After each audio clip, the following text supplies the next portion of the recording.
Iya, nomornya 3 rangkap ya.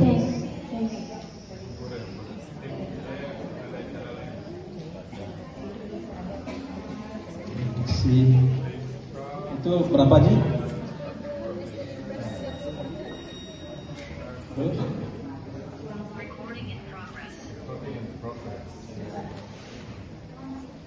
Masih ada yang belum 6 ya. Peserta nomor 6, mohon teks ceritanya untuk di sama peserta nomor 2, silakan bersama satu pendampingnya ya. Mohon peserta nomor 2. Peserta nomor 2 mana? Mana? Pesertanya, bukan pendampingnya saja ya, sama pesertanya ya, karena mau dipasang sekaligus ya. Nomor 2, tunggu di sini ya Adik ya. Sudah tidak ada lagi yang mau diambil di sana kan? Ya oke, duduk sama Ibu ya.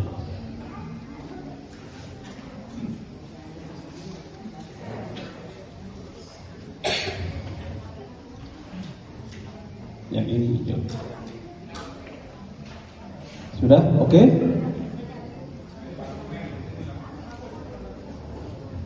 Baik, Bapak Ibu dan juri, kita mulai. Sudah? Ready? Oke? Baiklah, Bapak Ibu,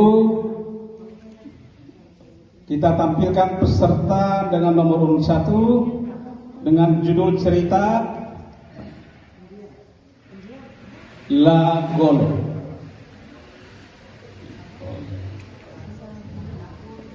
Oke, baik. Sebelumnya kita perkenalkan dulu satu persatu Dewan Juri.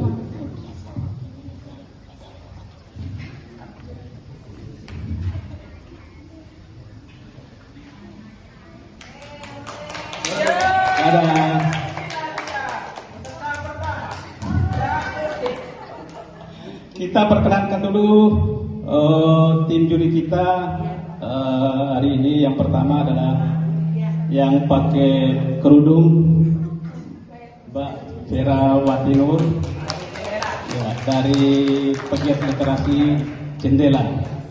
Kemudian yang kedua adalah yang berambut panjang, abang kita, Abang Latif ya, biasa kami panggil Abang Latif, dari Wayang Sasa. Kemudian yang terakhir yang mungil, kecil tapi pedas orangnya. Adik-adik jangan takut ya, jangan terpengaruh karena panitia bilang bahwa dia pedas lembut kok nanti. Om Fadli dari komunitas dongeng NTB itu sudah kami perkenalkan 3 orang juri kita. Baik, kita panggilkan peserta pertama kita dengan nomor urut 1, judul cerita La Golo. Silakan.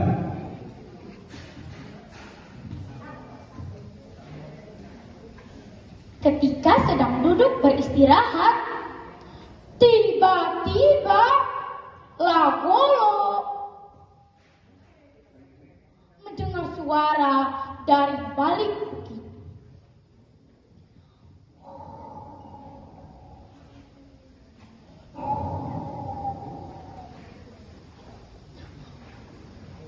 Hah? Suara apa itu? Aku belum pernah mendengarnya.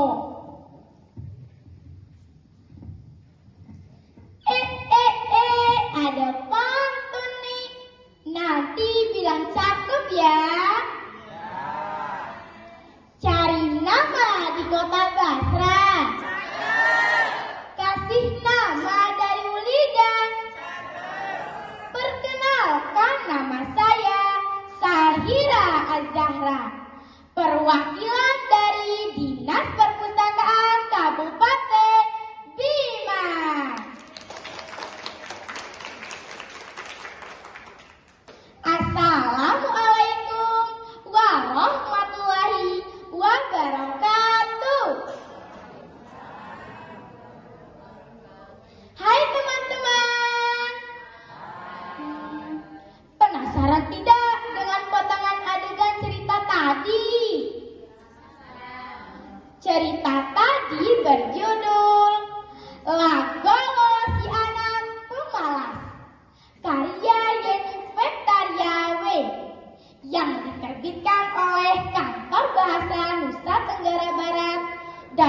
merupakan salah satu koleksi perpustakaan SD Impresorada Kecamatan Langgudu.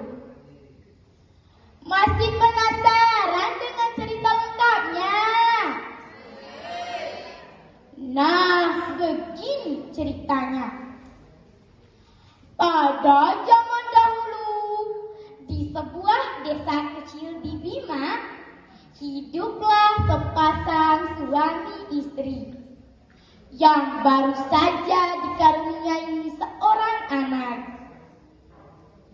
Telah lama mereka menanti kehadiran sang buah hati, seorang bayi lelaki yang tampan dan lucu. Anak itu mereka beri nama Lagolo, yang artinya adalah pembuka jalan. Kedua orang tua Lagolo sangat berharap nantinya sang bayi mungil tumbuh menjadi pria dewasa yang kokoh berani, membuka lahan untuk pertanian dan memimpin masyarakat dengan bijaksana. Sayangnya, Lagolo tak seperti harapan ayah ibunya. Sejak kecil sudah terlihat sifat manja dan pemalasnya. Ia tumbuh menjadi anak manja dan pemalas yang suka merengek, tidak mandiri dan enggan membantu pekerjaan di rumah.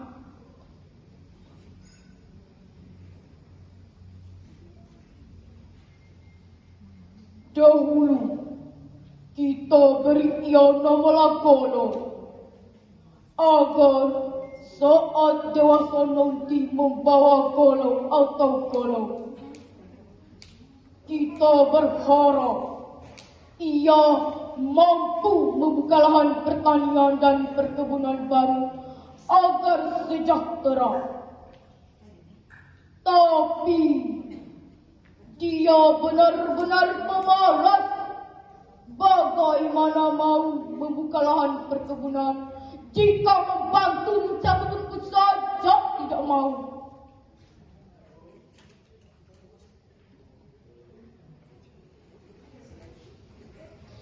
Iya, aku tak tahu lagi bagaimana cara memberitahu anak itu agar mengubah perangainya. Lagolo dikenal sebagai anak yang nakal, yang suka berkelahi dan mengejek teman-temannya. Tingkah lakunya itu membuat orang tuanya malu karena sering mendapat laporan dari warga desa. Meski sudah berkali-kali dinasihati, ia tidak juga berubah. Bahkan semakin dewasa, sikapnya semakin sulit diatur. Tibalah masanya berburu. Usia Lagolo tepat menginjak 17 tahun. Adat di desa tersebut mengharuskan anak laki-laki usia tersebut untuk mulai berburu. Aku tak mau ikut berburu. Kau harus ikut. Itu adat di desa kita. Kau harus mematuhi aturan adat. Tapi aku tak suka masuk hutan, apalagi harus berlari-lari mencari hewan buruan. Lebih baik aku di rumah saja. Kalau kau tak mau ikut berburu, maka kau harus menghadap kepala adat untuk menerima hukumannya. Seluruh warga desa pun akan memandangmu sebagai pria lemah dan pengecut. Apakah itu yang kau inginkan, nak?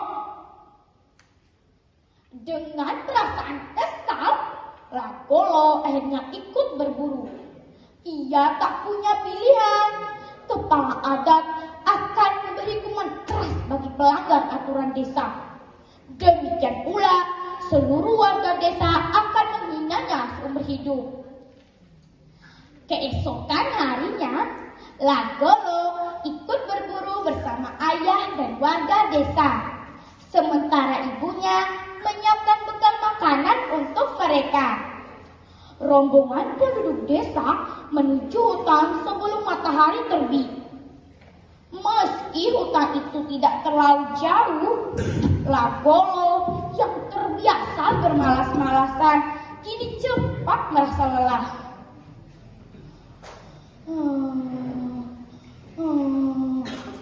Ayah, apakah tempatnya masih jauh?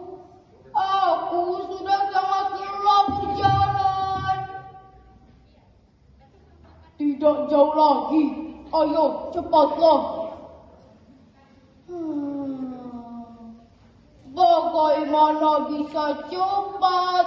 Aku membawa busur dan panah, juga perbekalan. Berat sekali. Baiklah, sini aku bawakan busur panah dan perbekalan agar kau bisa berjalan lebih cepat lagi.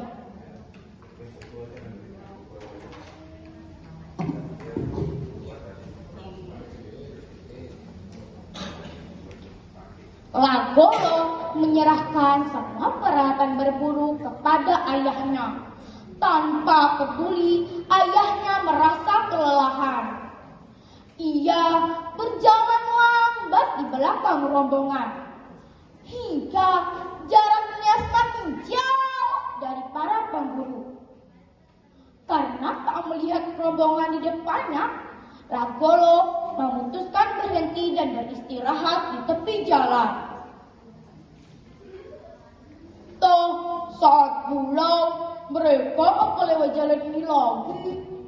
Jadi sebaiknya aku menunggu di sini saja daripada ikut berburu.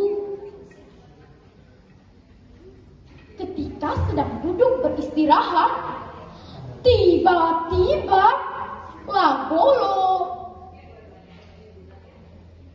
mendengar suara dari balik bukit.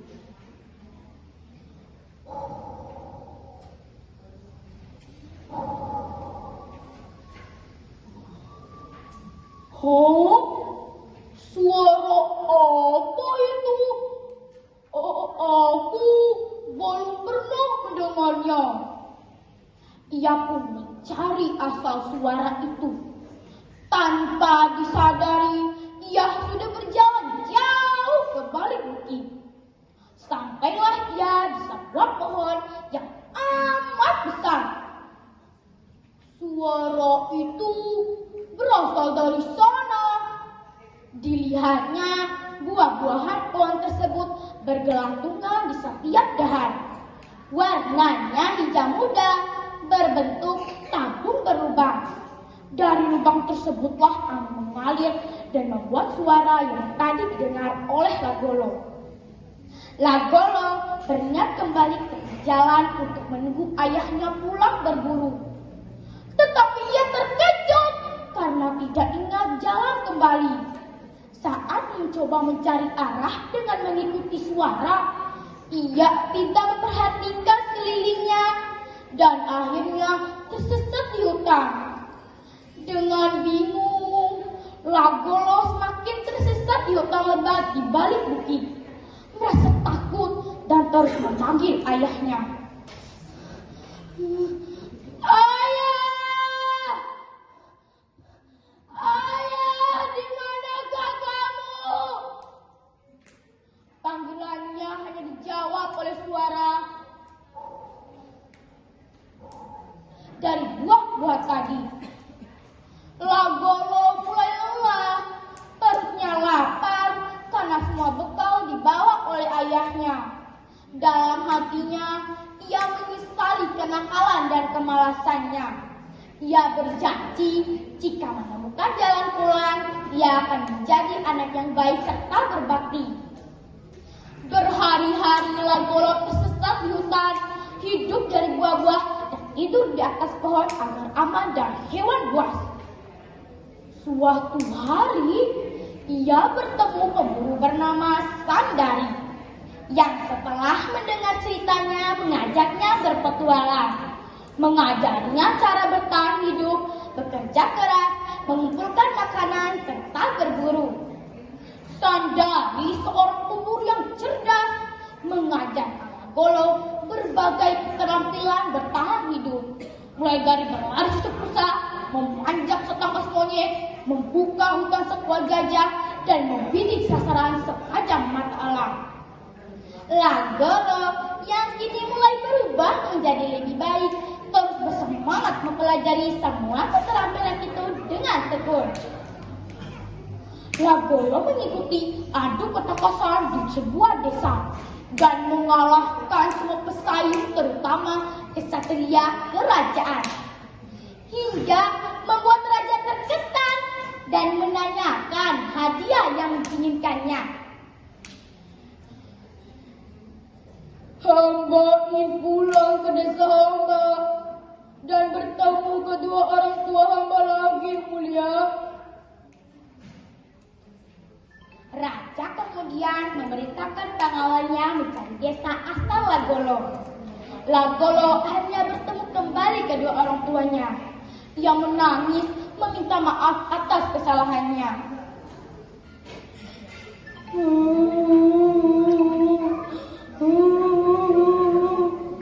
Ayah, ibu, maafkan aku yang telah menyusahkan kalian. Aku berjanji akan menjadi anak yang baik serta berbakti pada kalian. Orang tua Anagolo yang mengira anaknya sudah meninggal sangat bahagia bertemu kembali dengannya dan terharu melihat perubahan sikapnya. Anagolo menepati janjinya menjadi anak yang baik serta berbakti, membantu orang tua, bekerja keras, mengolah pertanian dan perkebunan hingga membuat orang tuanya bahagia.